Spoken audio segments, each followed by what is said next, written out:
ನಿನ್ನ ಕಂಗಳು, ಗಿರಿ ಶೃಂಗವೇ ನಿನ್ನ ಅಂಗವೋ.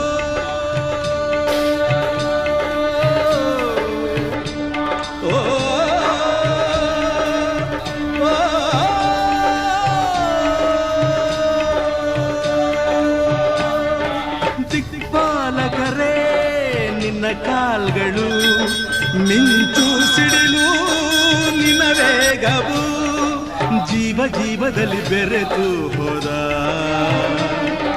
ಭಾವ ಭಾವದಲ್ಲಿ ಕರಗಿ ಹೋದ.